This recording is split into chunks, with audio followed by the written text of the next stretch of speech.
Welcome back, Forgotten Crimes fans. Today, we are delving into the chilling and notorious case of David Berkowitz, better known as the Son of Sam. His reign of terror in New York City during the late 1970s left the city in fear and cemented his place in the annals of true crime history. David Richard Berkowitz was born Richard David Falco on June 1, 1953 in Brooklyn, New York. He was the son of Betty Broder and Joseph Kleinman, but his mother gave him up for adoption shortly after his birth. He was adopted by Pearl and Nathan Berkowitz, a Jewish-American couple, who changed his name to David Richard Berkowitz. Berkowitz had a troubled childhood, marked by feelings of abandonment and a strained relationship with his adoptive parents. His adoptive mother, Pearl, died of cancer when he was 14, which further deepened his emotional issues. Berkowitz was an intelligent child, but he struggled academically and was often bullied by his peers. His behavior became increasingly erratic during his adolescence. He started fires, engaged in petty theft, and exhibited violent tendencies. These early warning signs of his disturbed mental state went largely unnoticed by those around him. After graduating high school, Berkowitz joined the U.S. Army and served in South Korea. He was honorably discharged in 1974 and returned to New York City. He held a series of menial jobs and continued to struggle with feelings of loneliness and inadequacy. It was during this time that he began to hear voices, which he believed were from demons and dogs commanding him to kill. Berkowitz's descent into madness culminated in a series of violent attacks that would terrorize New York City for over a year. His killing spree began on July 29, 1976, when he shot and killed Donna Loria and wounded her friend Jody Valenti as they sat in Valenti's car in the Bronx. This was the first in a string of shootings that would leave 6 people dead and 7 others wounded. Berkowitz's modus operandi involved approaching his victims, who were often sitting in parked cars or walking late at night, and opening fire with a .44 caliber revolver. His victims were typically young women with long, dark hair and their companions. The randomness and brutality of the attacks created widespread panic and fear throughout the city. Women cut their hair short or dyed it blonde, hoping to avoid becoming the next target of the elusive killer. The police initially struggled to find any leads in the case.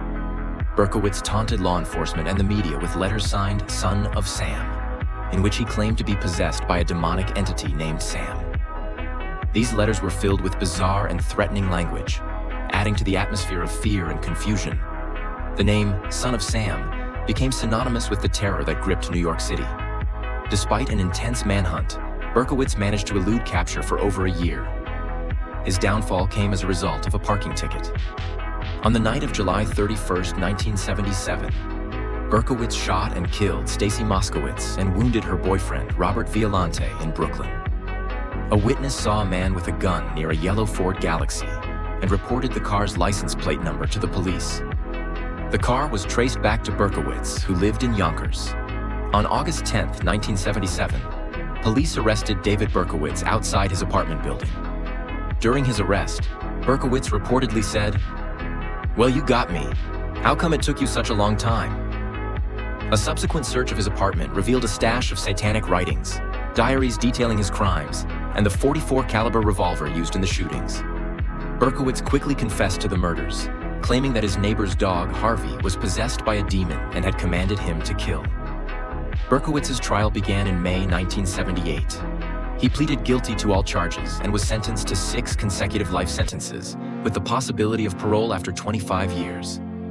Throughout his incarceration, Berkowitz's mental state remained a topic of concern. He later claimed that his initial explanation of being commanded by a demon-possessed dog was a hoax, and that he had been part of a satanic cult responsible for the murders. However, these claims were never substantiated, and Berkowitz has since expressed remorse for his actions. In prison, Berkowitz underwent a religious conversion, becoming a born-again Christian. He now refers to himself as the Son of Hope and has renounced his former life of violence.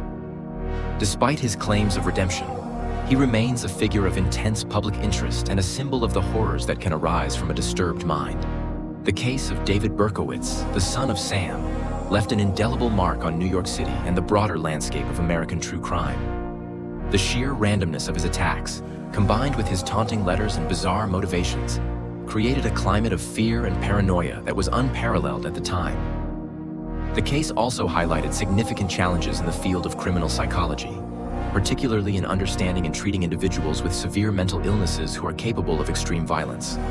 Berkowitz's crimes also had a lasting impact on law enforcement practices. The difficulties faced by the police in tracking down and apprehending the son of Sam led to the development of more sophisticated techniques for profiling and investigating serial killers. The case underscored the importance of interagency cooperation, as the Son of Sam task force brought together resources from various law enforcement bodies to tackle the investigation. The media played a significant role in the Son of Sam case, both in spreading fear and in aiding the investigation. The intense coverage of the murders and the public's fascination with the killer's letters kept the case in the national spotlight. This media attention, while sometimes sensationalized, also helped to generate tips and leads that were crucial in identifying and capturing Berkowitz. In reflecting on the life and crimes of David Berkowitz, it is crucial to remember the victims and the suffering caused by his actions. The random and senseless nature of the Son of Sam murders shattered the lives of many families and left a community grappling with the aftermath of violence. While Berkowitz himself has become a symbol of evil, the true horror of his crimes lies in the innocent lives that were lost and the enduring pain of those who survived. The legacy of David Berkowitz and the Son of Sam case serves as a stark reminder of the capacity for human cruelty and the devastating impact of untreated mental illness.